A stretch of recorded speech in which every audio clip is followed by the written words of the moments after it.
विष्णु पुराण के प्रथम अंश के अब 8वें अध्याय में पराशर जी अपने शिष्य महर्षि मैत्रेय जी को सृष्टि प्रकरण में बतला रहे हैं कि मैत्रेय, मैंने तुमसे ब्रह्मा जी के द्वारा की गई सृष्टि का वर्णन किया है। ये तमोगुणी अहंकार से उत्पन्न होकर के और ये मानव शरीर इत्यादि जो बने हैं, स्थूलभूत बने हैं, उनका सबका वर्णन था। रुद्र सर्ग का वर्णन सुनो। रौद्र सृष्टि जिसको कहते हैं, रुद्र सर्गम प्रवक्ष्यामि तन में निगततः सुनो। मैं तुमसे कह रहा हूं, सुनो। कल्पादौ आत्मनः तुल्यम सुतम प्रध्यायतस्ततः। एक बार सृष्टि करने के समय प्रारंभ काल में ब्रह्मा जी ने विचार किया, आत्मनः तुल्यम सुतम, मुझे मेरा जैसा ही पुत्र प्राप्त हो, ये विचार कर रहे थे। तो प्रादुरासेत प्रभोरंके, ऐसी स्थिति में उनकी गोद से एक पुत्र उत्पन्न हुआ, कुमारो नील लोहितः। एक कुमार उनकी गोद में स्वतः उत्पन्न हुआ जिसका नाम था नील लोहित। वो यहां पर रुरोद सुस्वरम सोथ, वो भी रोया। यहां पर पिछले जो स्थिति बताई वो एक सर्ग की अलग है और ये दूसरा सर्ग है रौद्र सृष्टि। इसकी स्थिति बता रहे हैं कि वो रोने लगा तो ब्रह्मा जी ने उससे कहा, किम त्वम रोदिषि, तुम रो क्यों रहे हो? ब्रह्मा रुदंतम प्रत्युवाच, उस रोते हुए बालक से ब्रह्मा ने कहा कि तुम रो क्यों रहे हो? तो बालक कहता है, नाम देहित। वो कहता है, प्रभु हमें नाम तो दीजिए, हम आए कौन?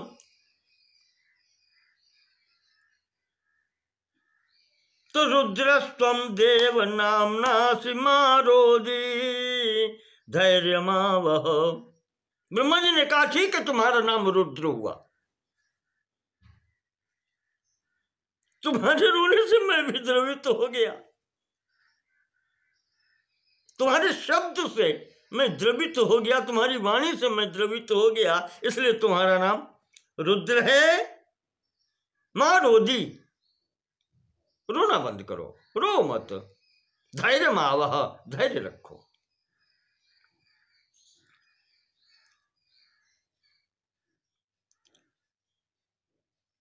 फिर भी बालक कहते हैं वो 7 बार रोया। ब्रह्मा जी ने 7 बार नाम रखे, यानी एक बार ही हो चुका, 7 बार वो और रोया, तो रुद्र नाम तो हो ही चुका।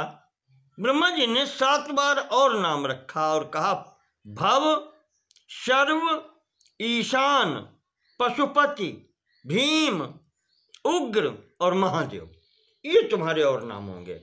इस प्रकार ब्रह्मा जी ने 8 नाम दिए यहां पर। तो वो 8 स्वरूप में हो गया। 8 स्वरूप में हुआ तो उनके लिए ब्रह्मा जी ने स्थान निश्चित किए, तुम कहाँ कहाँ रहोगे, तुम्हारी पत्नियां कौन होंगी। तो कहते हैं उन्होंने स्थान जो दिया है, 8 स्थान बताए, इनमें ये 8 रुद्र रहते हैं। देखें, वहां 11 थे, यहां 8 हैं। इनके लिए स्थान दिए गए सूर्य, जल, पृथ्वी, वायु, अग्नि, आकाश, 6 ये हुए, 5 तत्व हो गए, 6 सूर्य हो गए। 7वां स्थान जो यज्ञ में दीक्षा लेकर के ब्राह्मण बैठता है, उसमें निवास करो। और अंतिम है चंद्रमा। इन 8 रुद्रों के लिए ये 8 निवास दिए गए।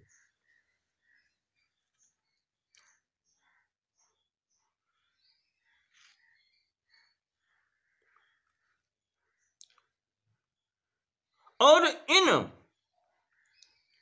की 8 पत्नियां दी गईं। सुवर्चला, उषा, विकेशी, अपरा, शिवा, स्वाहा, दिशा, दीक्षा, रोहिणी, ये पत्नियां हैं। और इनके जो पुत्र हुए ये भी अलग अलग हैं। यहां पर इस रौद्र सृष्टि में इनके नाम है शनैश्चर, शुक्र, लोहितांग, मनोजव, स्कंद, सर्ग, संतान और बुध। इस प्रकार से इनके प्रत्येक के पुत्र हुए और फिर इनके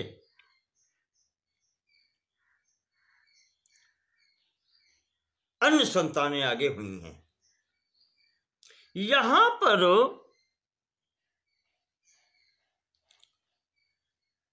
कहते हैं कि भगवान रुद्र ने एक विवाह जो है दक्ष की पुत्री सती जो थी उनके साथ में किया। एवं प्रकारो रुद्रोऽसौ सतीं भार्याम् अनिंद्रितां सतीं भार्याम् उपये में दुहितरम दक्षस्यैव प्रजापते। दक्ष प्रजापति की पुत्री सती से भी इन्होंने विवाह किया।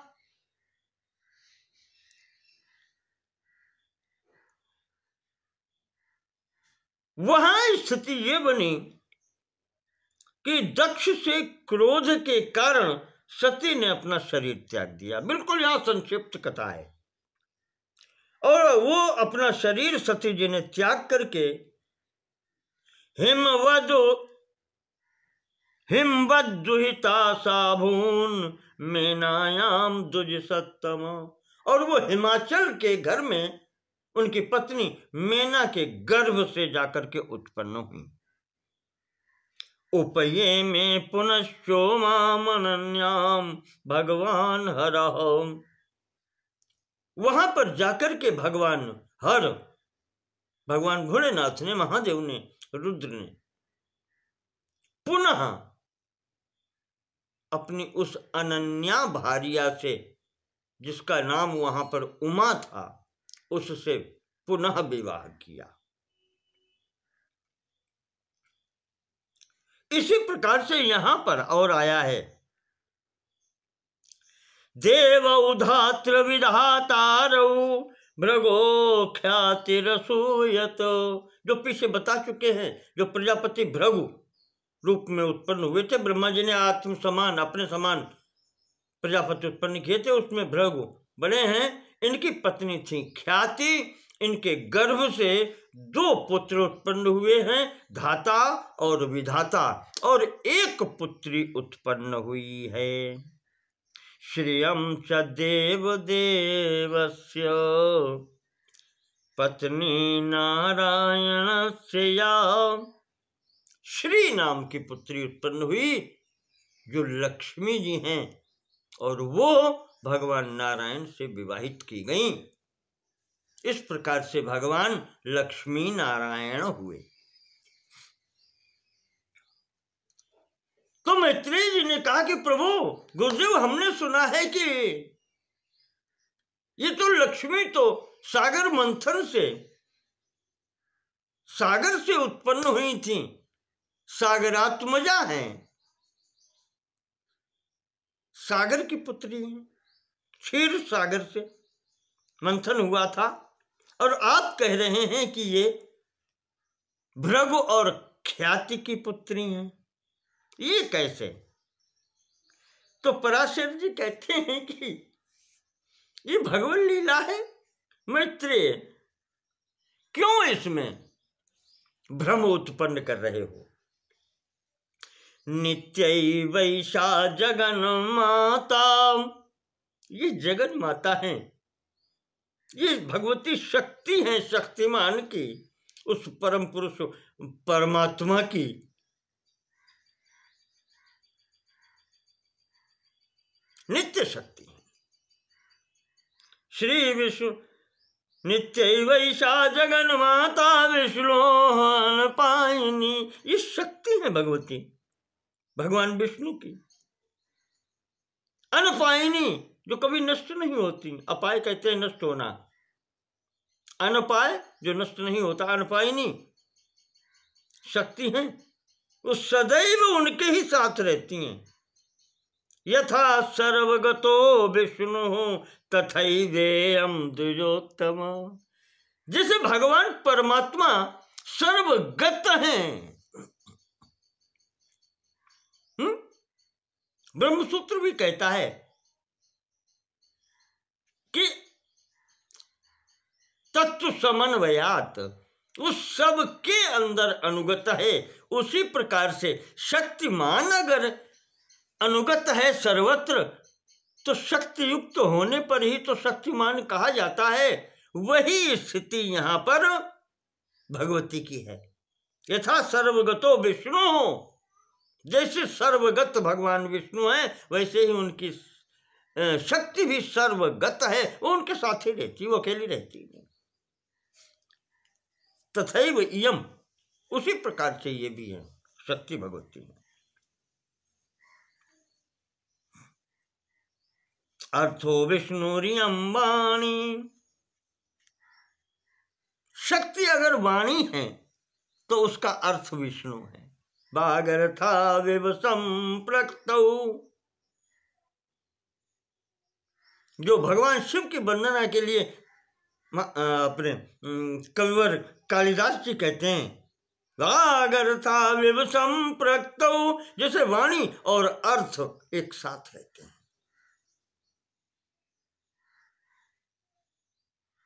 जगतः पितरौ वंदे पार्वती परमेश्वरौ, तो वैसे ही यहाँ पर अर्थो विष्णुरियं वाणी, ये वाणी है शक्ति, तो लक्ष्मी जी वाणी है, तो भगवान विष्णु अर्थ है। नीतिरेषा नयो हरि,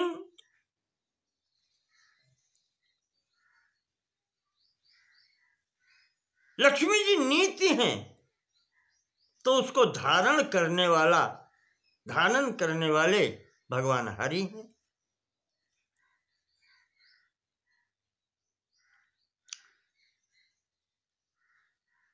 भगवती का स्वरूप, भगवती बुद्धि है, तो भगवान उसका बोध है, ज्ञान है।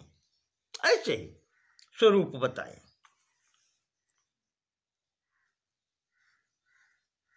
मैत्रेय जी, भगवान जैसे सृष्टा हैं, तो उनकी सृष्टि भगवती स्वयं है। यही निमित्त और उपादान कारण का अंतर है। वही मैंने किसी भी प्रकार करके इस समस्त जगत प्रपंच के अगर निमित्त कारण हैं, प्रभु हैं, और उनकी शक्ति उपादान कारण है, दोनों मिलकर के एकाकार हैं। इसलिए अभिन्न निमित्तोपादान कारण कहे जाते हैं प्रभु। शक्तियुत, शक्तिमान होने से वो सर्व हेतु हैं।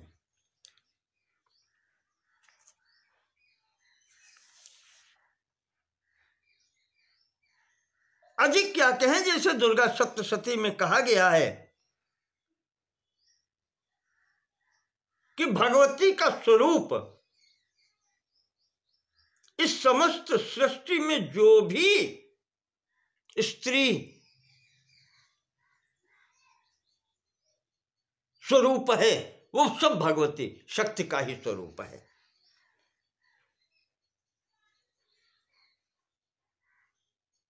और जो सृष्टि स्वरूप कह लें, उसमें चैतन्य स्वरूप प्रभु का स्वरूप है। और ये अन्य वस्तु जो दिखाई पड़ती है प्राकृतिक, ये सब भगवती का ही स्वरूप है, वही शक्ति का स्वरूप है।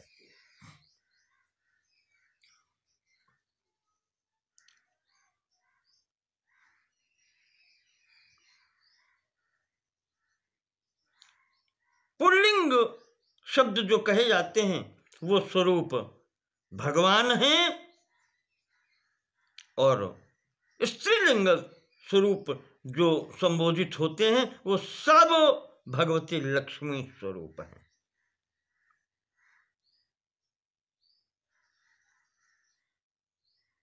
किम चाति बहुनोक्तेन, कहते हैं और अति क्या करें हम, बहुत क्या आपको बताएं।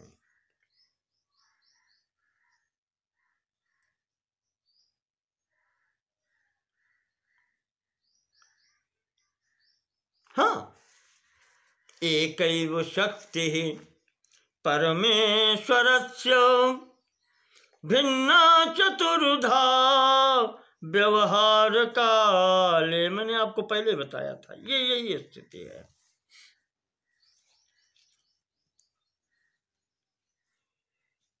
और यही श्रीमद् देवी भागवत में इसका और अच्छा निरूपण किया गया है। तीसरे स्कंद के 7वें अध्याय में आया है। ब्रह्मा जी ने नारद जी को बतलाया है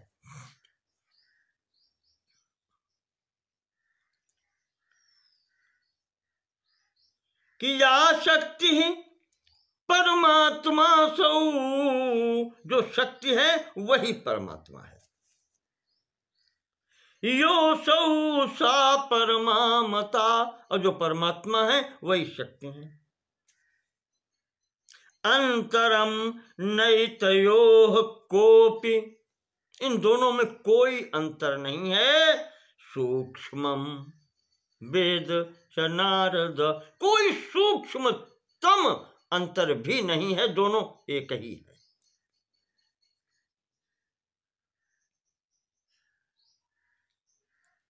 अच्छा है क्या, समझ में क्यों नहीं आता, वहां उन्होंने उसका भी विवरण दे दिया। कहा कि जब सृष्टि उत्पन्न होती है तो सर्वप्रथम महत्त्व और उससे उत्पन्न अहंकार होता है, और उसके पश्चात फिर भूत सृष्टि और संपूर्ण सृष्टि होती है। इस कारण से अहंकार कृतम सर्वम, संपूर्ण सृष्टि अहंकार की बनाई हुई है। विश्वम स्थावर जंगमम, समस्त विश्व की रचना जो हुई है वो अहंकार से हुई है। स्थावर जंगम जो भी हैं चराचर सृष्टि के। कथम तद रहितम पुत्र, तो अहंकार से रहित कौन व्यक्ति, कौन जीव हो सकता है। भवेत कल्प शतैरपि, सैकड़ों कल्प बीत जाए, जब अहंकार से ही सबकी उत्पत्ति है तो अहंकार रहित जीव हो कैसे सकता है। निर्गुणम सगुणम पुत्र कथम पश्यति चक्षुषा, सगुण होकर के वो निर्गुण को इन आंखों से, ये भी गुणों से बने हैं, इनसे निर्गुण को देख कैसे सकता है।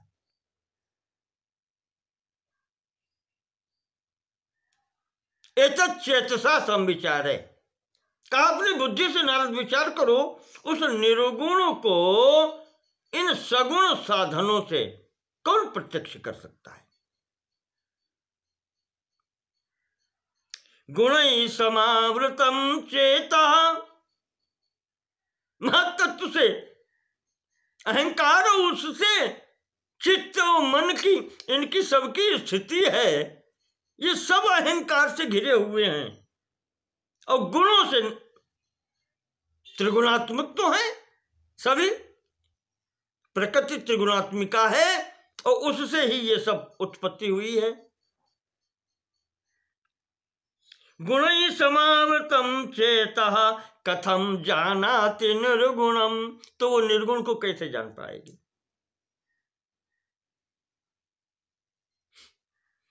देवो भूत्वा देवम यजेत, जानने के लिए सोई जाने,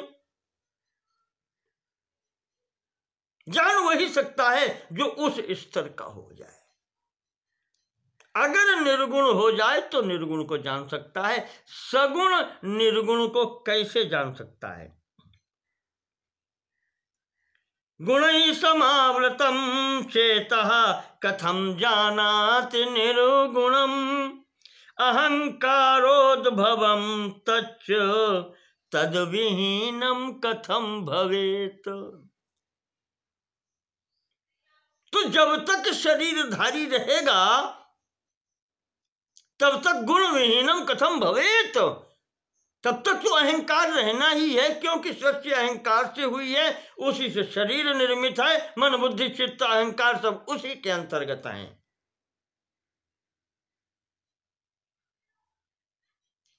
अहंकार जब तक रहेगा तब तक वो निर्गुण हो ही नहीं पा रहा, और निर्गुण हो नहीं पा रहा तो निर्गुण को देखेगा कैसे।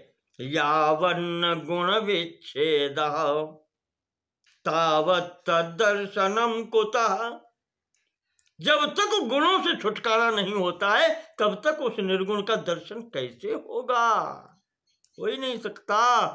वही स्थिति प्राप्त करते हैं योगी।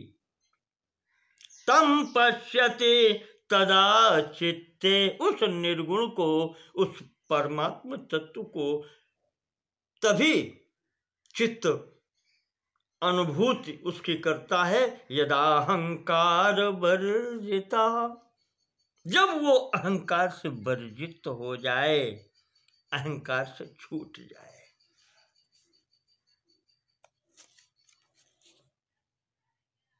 तो कैसे होगा?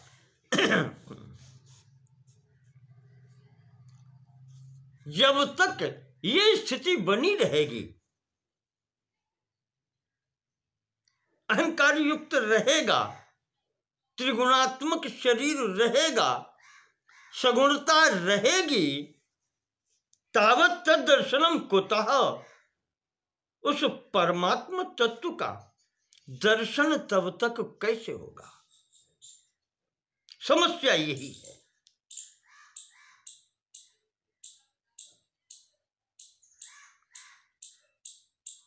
जैसे कहते हैं कि पांचों तत्व हर जगह विद्यमान है।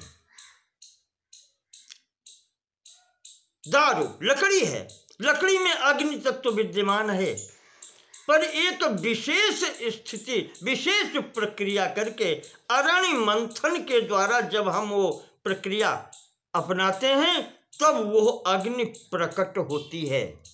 अतिशय रगर करे जो कोई, अनल प्रकट चंदन तय होई। चंदन की लकड़ी से भी वो अग्नि प्रकट हो जाती है, अतिशय रगर जब होती है, साधना करनी पड़ती है।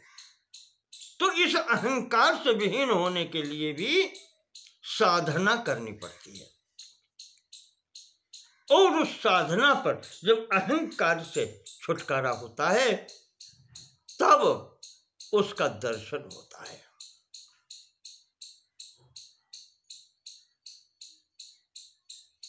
तो यावन्न गुण विच्छेद तावत् तद्दर्शनम कुतः, जब तक गुणों से विच्छेद नहीं होता, विच्छेद छूटना कहते हैं, पर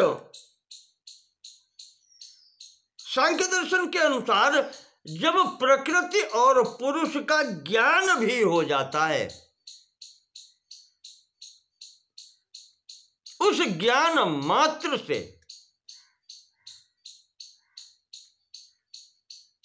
प्रकृति स्वतः उस परमात्मा में, उस पुरुष में लीन हो जाती है, सामने से हट जाती है, तब वो साक्षात्कार हो जाता है। वो जो अपना आवरण हटा लेती है तब उस पुरुष, उस पुरुषोत्तम कह लें उसको, परम परात्परः परब्रह्म, उसका दर्शन होता है और उससे साक्षात्कार हो जाता है। यही एक साधन है यहाँ पर प्राप्त करने का। तो इस प्रकार से यहाँ मैंने थोड़ा इधर से भी दे दिया आपको।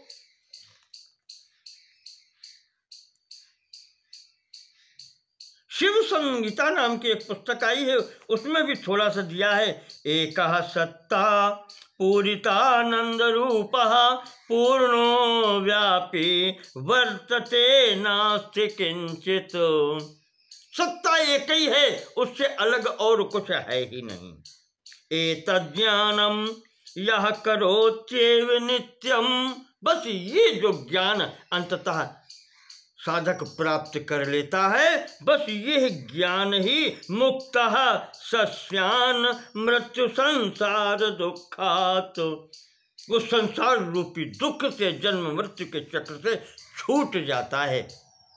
और यही आत्यंतिक प्रलय की स्थिति कही गई है कि वो संपूर्ण शक्ति परमात्मा में सन्निहित हो जाती है, एकाकार का दर्शन होने लगता है, साधक कृतार्थ हो जाता है। भक्ति स्वरूप से वो दास अपने को स्वीकार करता है तो दो रहता है, अन्यथा वो एकाकार हो जाता है।